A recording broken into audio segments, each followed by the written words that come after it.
Hello, everyone. Ex Bethelite here. Someone asked an excellent question in my last video in the comment section. They asked, how do you make friends after leaving a cult? Now, let's take the first part of that.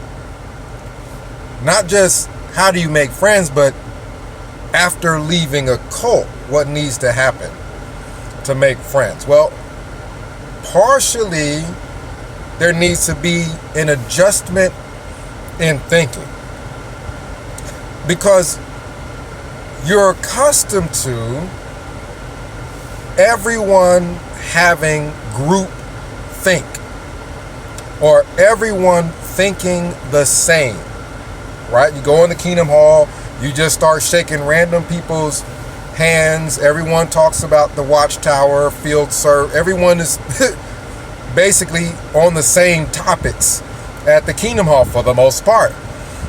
That's not the way it is outside of a cult. Everyone has freedom of thought.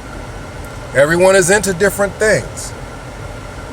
Everyone has the freedom to choose what they want to do, what they don't want to do. So we have to, and let me personalize this. After leaving Watchtower, the cult, I had to stop thinking that everyone had to think the way I thought.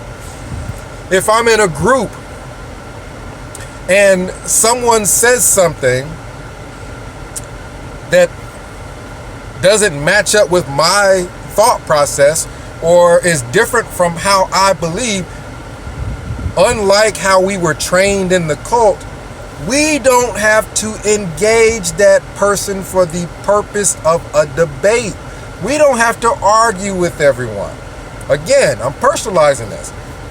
I don't have to engage with everyone who thinks differently than I do and verbalizes their thought. I don't have to attack it. They don't have to think the same way I do, because in doing that, arguments can start. Well, this person said something about Trump, and I feel differently. Well, I'm going to engage this person in an argument that it tends to be pointless, and now, far from making friends, you have people that are upset. Now, everyone, again, has their right to their opinion on any number of topics, any number of issues. People can say what they want and express themselves how they want to, but it's just, I had to learn coming out of Watchtower that it's not my place to tell everyone what I think about what they say about everything, right? So we're outside of the cult. Now everyone has got free thought. You have free thought. Everyone has got the right to express it. If it's different from the way you believe, we have to get rid of that Watchtower trained urge to want to debate, to want to argue, to want to, hey, you're wrong. I think this way. It's different from how you're wrong. I'm going to convert you to the way I think. It doesn't matter if it's about politics. It doesn't matter if it's about some kind of a moral issue, racial issue. There's differences of opinion on a lot of topics. A person can voice their opinion and it'd be like, okay, imagine someone telling me about what they think about Trump. Okay, that's interesting. I don't get into politics very much. What kind of things you like to do over the weekend? Change the subject to something else. If you don't agree with what that person says, you can just change the topic. There's 100 things to talk about. Because engaging someone for the purpose of introducing an opposing argument to what they're saying, how they feel, what they believe, is counterproductive oftentimes if your goal, again, back to the question, is to make friends after leaving a cult.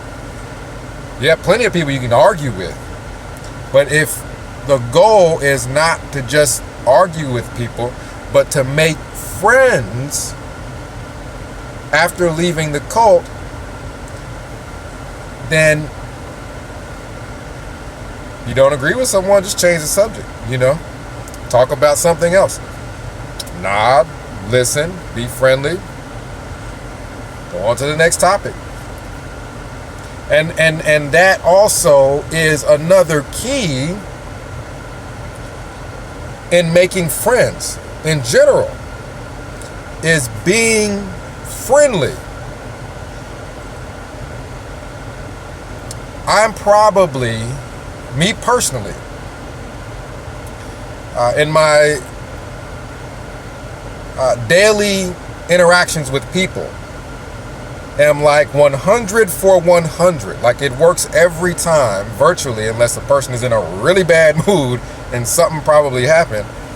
A smile, smiling at someone, maybe a light little joke, nothing controversial, but smile, light little joke, maybe joke about yourself. It's hard for someone to get offended if you joke about yourself. And 9 times out of 10, the person will smile back, maybe laugh. Because, see, we have to be aware socially, that is, to be aware of other people. So you're walking down the street, you don't feel angry, you don't feel upset, you don't feel threatening. But if your facial expression is not welcoming, someone else doesn't know that. Sometimes, you might be thinking about something really deep in thought. You're not angry, but you're just deep in thought. But the facial expression could make someone think that you're kind of angry. We have to really understand that oftentimes first impressions and judging a book by cover is an unfortunate part of reality. So being friendly, you go someplace, before you get out of the car, maybe be mindful to try and put a smile on you. Not a real big, super fake one, but try to put a little smile on your face. That way people see you and they think friendly, nice. That person seems happy. When you approach someone, they're not intimidated.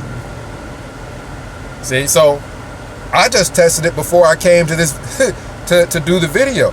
I'm in the grocery store going down the aisle, smile at the cashier, little joke, I just wanted, check to make sure that she was open, because everybody else had 100 people in their line and she didn't have anybody. So I was thinking, I can't be this lucky. So, I said something along those lines, big smile on my face. She smiles back and is like, yeah. And, all my interactions were friendly. And 9 times out of 10, I'm telling you, the response will be favorable. The response will be friendly. So it's not just being friendly, but your appearance. You don't want to look angry. You don't want to look like you don't want to speak to anyone. Right? So a smile on your face, even if you are having a bad day, if you have a smile on your face, a person can't read your thoughts based off your facial expression. If you have a smile on your face, you just always look happy and welcoming. right? So we're talking about our demeanor, and not just what we wear on our face, such as a smile can be very favorable, but our choice of clothing. Now, this is my opinion, right? So my opinion is that if the goal is to make friends after leaving the cult, then we may have to go outside of our comfort zone a little bit. We might want to leave the house and,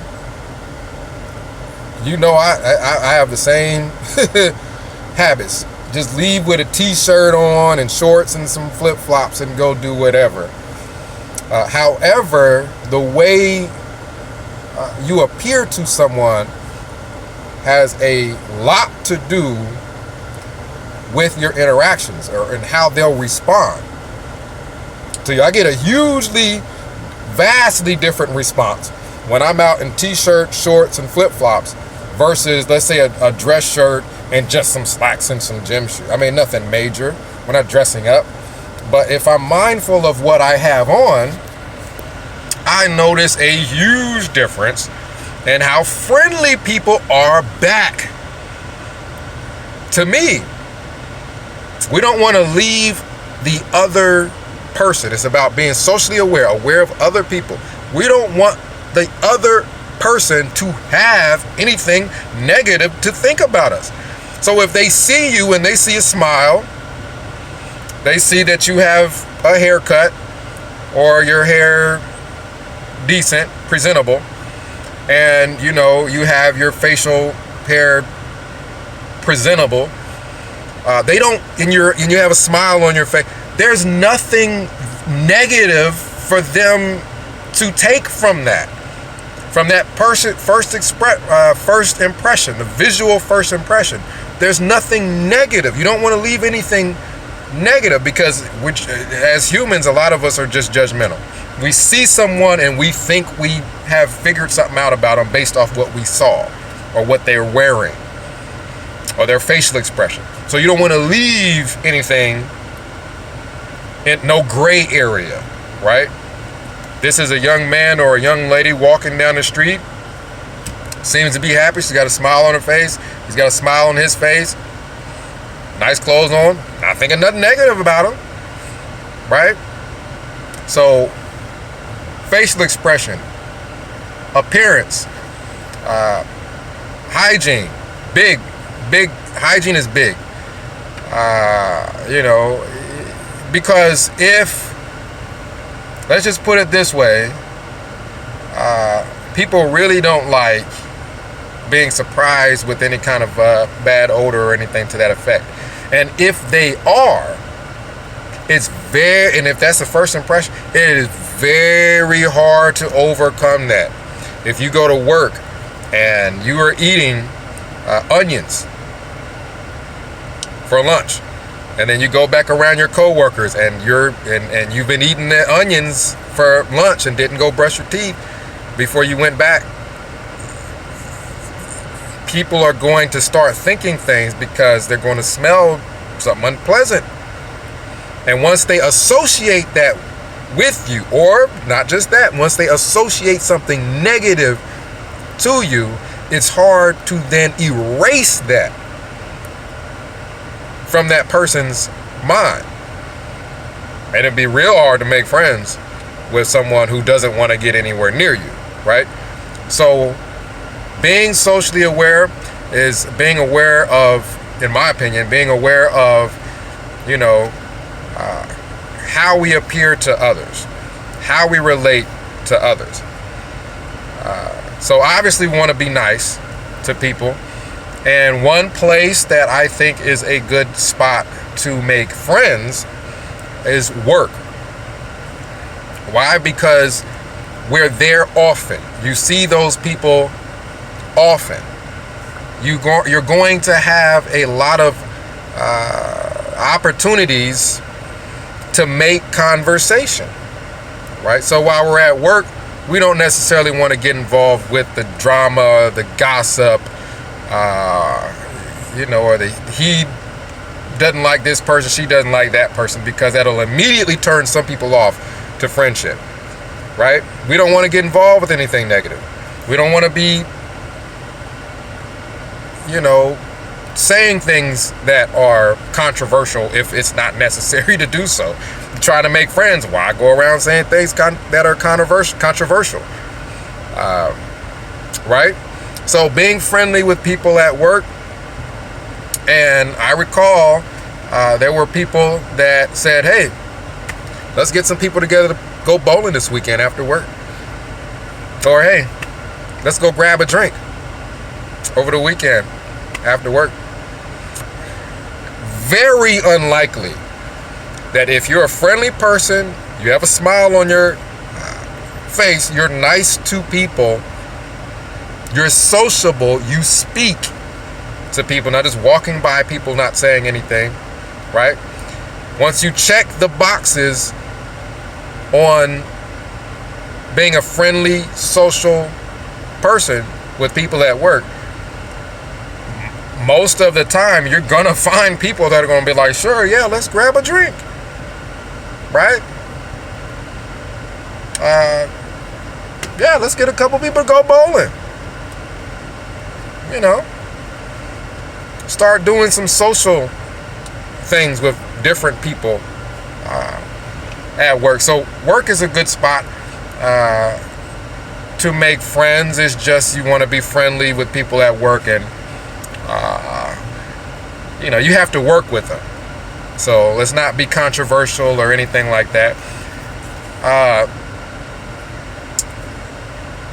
If you're religious,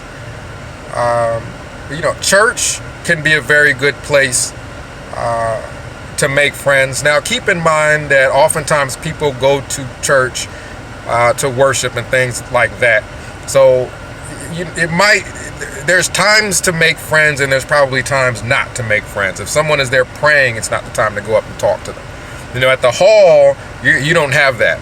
You just go up and walk around talking to everybody. But oftentimes there are churches where there's a lot of worship and a lot of reflection and things like that. So maybe before church, after church, or during some sort of a church event, a church picnic,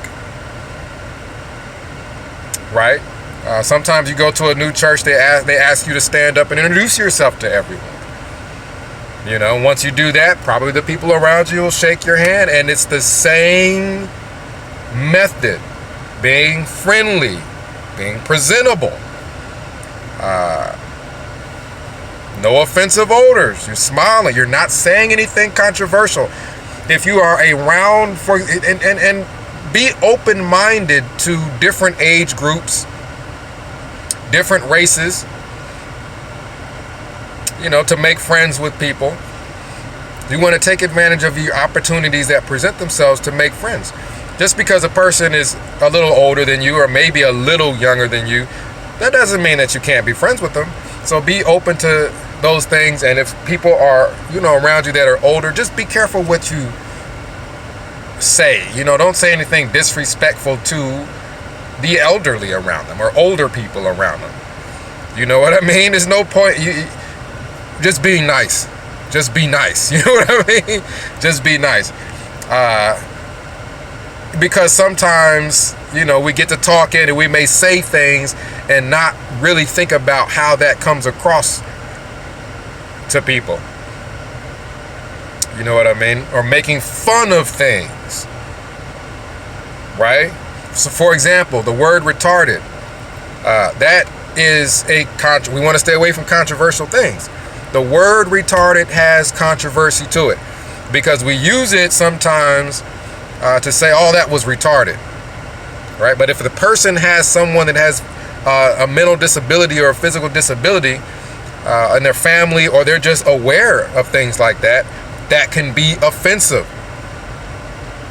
Next thing you know, the person isn't hanging out around you, and you don't know why, But a lot of times it's because something was offensive. They didn't like something, right? So we have to be careful what we say, picking and choosing our words. Maybe not using the word retarded, or making fun of things and calling them old, if you're around older people than you. So being careful of things that we say, and our facial expressions. And if you're not religious, there are a lot of places that you can volunteer. There are a lot of food drives. I've been to food drive before, and they had places where they were storing canned goods. They had a place where they were actually serving the meals. They had a place where people were folding and washing linen.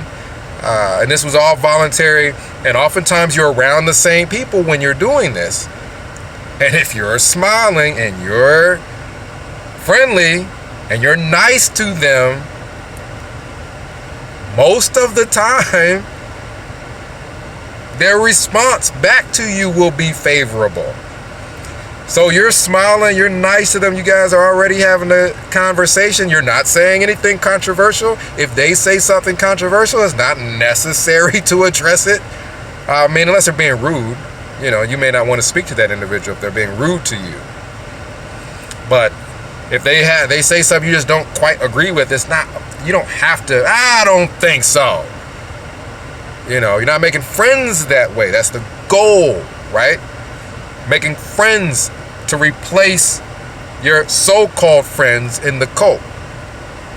So you're making your conversation with people at work, at the volunteer locations, at church. You're having these conversations.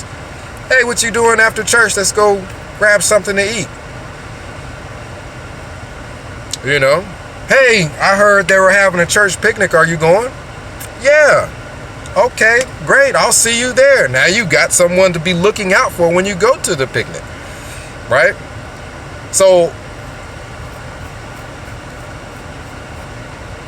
I think that, speaking from my perspective, oftentimes you get back what you put out into, the stratosphere or what have you. If you're putting out positive vibes, there isn't anything negative. You're not making fun of people. Once you're friends with someone, if you want to decide then to just start picking on them and making fun of them and all that, some people love that. You know what I mean? It's not a big deal. But before you have established that friendship, giving them weird looks, don't stare at people. If you're wanting to make friends with women, definitely don't stare at them. You're thinking about what to say when you go and approach them. You don't have to stare at them while you're thinking. Just be mindful of what other people see when they look at you, right? Be mindful of opportunities. Hey, there is a gathering at a bar. You may not be a bar person, but sometimes we might want to step outside of our comfort zone. Hey, there's people going to play a little basketball. You may not play much basketball, but just let them know I don't play very often, but hey, I'd like to shoot around with you guys, hang out for a little bit. Maybe afterwards go grab something to eat. You know what I mean? Step outside that comfort zone. Do other things other people like to do. You may not like art very much or know very much about it, but hey, got a bunch of friends going to an art gallery. If you go to the art gallery, you may be able to then invite them to something you like to do, right? So being open to friendship opportunities and being presentable. Once you get to the point of, let's say you're going to go pick someone up. Hey, let's go get a beer after work. Let's just hop in my car. You know what I mean? If you know you're going to be trying to make friends and you're going to be trying to do that, then we don't want to have everything all over the car. Now, I understand that it happens with me. But if we know we're going to work with the idea, or church, with the idea or the volunteer location, or a club. We know we're going there with the idea that we're going to try to make friends and possibly get together and go somewhere else later. We want to make sure we have a place for them to sit. They don't want to look at the car and just see it trash, because then you have the negative impression, and it's hard to overcome that. Your house. Again, once you get to know them well enough to where you want to invite them over your house, or you have a big group there and you want to invite them over your house, being mindful of the appearance of the house. Again, it's all about being knowledgeable of other people and what they think, and being friendly, being mindful of the appearance of the house. Example, one of the places that I used to live at, not now, but there would be flies, or there would be gnats, and there's these things that you hang up that the bugs stick to it, right? Well, if I had company over and something like that was there that could just bother people, they're trying to get into the conversation with me, and there's this thing hanging here and it's got 100 bugs on it. Before the company comes over, maybe take that, throw it away, or move it somewhere out of sight. Then after company leaves, maybe take that back and put it back up there to catch those insects. Because if you got bugs dripping off of it, especially if you're having them over for dinner, and let's say you got bugs dripping off of it, they're just just human nature. They're like, oh my God, is there a bug in the pot? Is there a bug in my sandwich? You know what I mean? So just being aware of that. Why deal with it? Just avoid it. Get rid of the thing. You know what I mean? Your pets. This is huge. You love animals. I love animals. Everybody doesn't want your pet jumping on them. So when they come to the door and you say, come in, or you go to open the door and let them in, if your dog runs over and assaults them, they may not come back. If your dog runs over and jumps on them, your cat is rubbing all on their leg or jumping on their lap, right? Everyone doesn't like animals. And if they like them, they may not want them on them and have dog fur all on their clothes and cat fur all on their clothes. So if they're over for dinner or whatever, be mindful of your pet bothering people, right? If they're having dinner, be mindful of your pet jumping on the dinner table while people are trying to eat. They're going to think something's wrong with you. Why did you let the dog or the cat run across the table while we're trying to eat dinner? And they may not come back. So it's just about avoiding negative concepts, not giving anybody anything negative as they're trying to get to know you. As they get to know you, you might reveal more and more about yourself. And you want to be yourself. I'm not saying don't be yourself. Be yourself, but be your best self, right? And let's have a conversation about it in the comments section. Again, this is my opinion on it. This isn't the Kingdom Hall. I'm not an elder telling you what you have to do. You know what I mean? We're just helping each other. We're having a conversation. So comment down below. Let me know what you think about making friends after leaving a cult. And this is X Walk Hill Bethelite signing out.